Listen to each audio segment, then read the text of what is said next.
Përshëndetje të nderuar miqtë e mi, ja ku po ritakoheni sërish me mua Tirona Lilin, po takohemi me një ngjarje, me një histori që në fakt që në momentin kur unë e kam lexuar, kur më kam bëritur, më besoni jam emocionuar shumë edhe sytë e mi janë përlotur nga kjo letër që unë lexova, nga kjo tmerr në fakt që unë pash.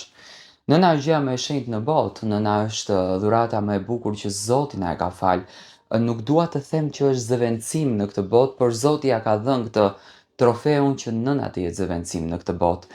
Nëna duhet me dashuri, nëna duhet me përkëdhelje, nëna duhet me ngrohtësi. Nuk goditet nëna, nuk rrihet nëna, nuk nxiret në rrugë nëna, pa marrë parasysh se sa ajo nën, do me thënë, do t'jetë nervoze, apo nuk e di unë. Thjesht faktit nëna është gjëja më e bukur që Krijuesi e ka falë në këtë univers. Unë jam një nën, thot. Jo një nën perfekte. Imagjinoni sa fjalë e madhe.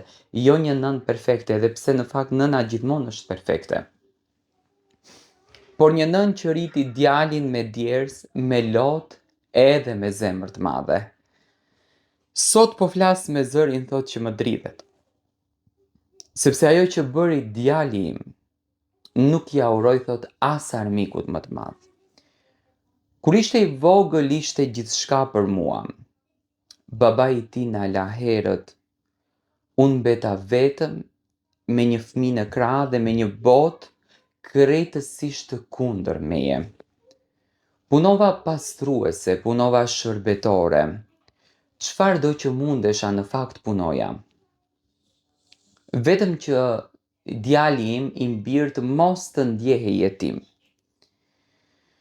Shpesh flia pa ngrënë, por ati mbaja pjatën plot, djalit tim ja bëja pjatën plot. E rita me fjalën respekt, me fjalën nën, i thosha gjithmonë. Biri im, i thoja, një ditë do të rritesh, do të kesh familjen tënde, por mos haro kush të ka dhënë jetën, kush të ka bërë ty të lumtur. Kur u martova mendova se Zoti më kishte shpërblyer. Nusja dukej e qetë, dukej e sjellshme. I hapa derën e shtëpisë time. Ja dhash dhomën më të mirë dhe e trajtova si vajzën që në fakt nuk e pata kurrë. Por që në fillim diçka në këtë raport, diçka në këtë familje nuk shkonte.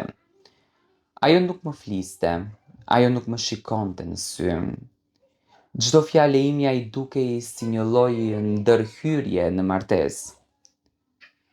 Pse hyn në kuzhinë, më thonte. Pse flet, më thonte, me djalin tim kaq shpesh, të çon ty të flasësh me tim bir. Djalin tim, ashtu e quante ajo. Sikur unë në këtë rast të isha një huaj në shtëpinë time, apo qoftë në shtëpinë e saj që nusja e ka personalizuar pasaj shtëpinë. Filloi ngadalë, djali ndryshoi, nuk më thëriste më nën, u bë tepër i ftohtë. Çdo gjë që bëja, për të ishte gabim. Nusja i mbushte kokën me fjalë që në fakt më prenin shpirtin. Ajo po na prishte jetën. Ajo do të na ndaj. Zgjidh ose unë, ose ajo. Do të thënë i ka thënë nusja djalit. Në fakt nuk e besoja se i mbir do të zgjidhte kundër meje. Derisa erdhi ajo natë. Ishte mbrëmje. Kisha bërë darkën. Askush nuk ul në tavolinë. Djali hyri shumë nervoz në dhomë. Nusja i qëndronte prapa tij, me sy të ftohtë, pa ndjenja fare. Mjaft, më bërti ti. Na e ke nxirr jetën. I kthem unë, biri im, çfarë të kam bërë? Unë ja thash me zërin që mua më dridhej. Nuk mbarova fjalën, ma kthen. Grushti I parë më rrëzoi në dysheme. I dyti më mori fytyrën edhe frymën, ndërsa të tretin nuk e mbaj mend mirë. Do të thënë djali ka rrahur nënën. E mbaj mend vetëm zërin e tij që u lërinte dhe heshtjen e saj që shikonte. Vdis, bërtiste. Vdis se na je bër barmë.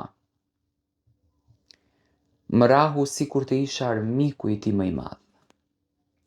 Jo si nën, jo si grua e dobët, si diçka e pavlerë. Ndjeva gjakun të më mbushte gotën. Trupi nuk më dëgjonte më. Në atë moment mendova këtu mbaron gjithçka. Por Zoti nuk më la, komshinët dëgjuan britmat. Dikush e goditi derën, dikush tjetër e thiri ambulancën. Djali u ndal, nusja u zhduk në dhomë. Kur u zgjova në spital, mjeku më tha, ke qenë shumë afër vdekjes. Edhe pak.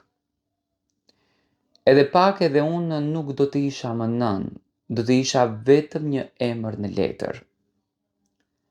As njëri nuk erdhi që të më shihte, as djali e as nusja. Vetëm komshintë, të huajt, e imagjinoni, jo gjaku im. Sot jetoj vetëm, me frikë, me turp, me plagë që nuk shërohen. E pyes veten time çdo ditë, ku gabova që djali im ngriti dorën mbi mua? Nusja nuk më donte, por djali më vrau shpirtin. Vendosa ta tregoj rrëfimin e jetës time jo për akmarrje, por që asnjë nën të mos të hesht. Dhuna nuk ka gjak. Dhuna nuk ka moshë. Dhuna mund të vijë edhe nga barku yt. Biri im, me inicialet RP. Unë e di që këtë rrëfim do ta dëgjosh. Mos haro, unë jam ende nëna jote, edhe pse ti më rahe deri në vdekje. E dashur nën, nuk kështu do drejtohem. Pa marrë parasysh që nëna është gjithmonë e butë dhe I kthehet prap fëmijës. Dëshiron që t'i lërë prap një mesazh fëmijës. Unë do të kisha thënë që jetoj jetën dhe duaje Zotin, sepse ai fëmijë po të donte dhe të respektonte ty, nuk do ta kishte bërë këtë gjë.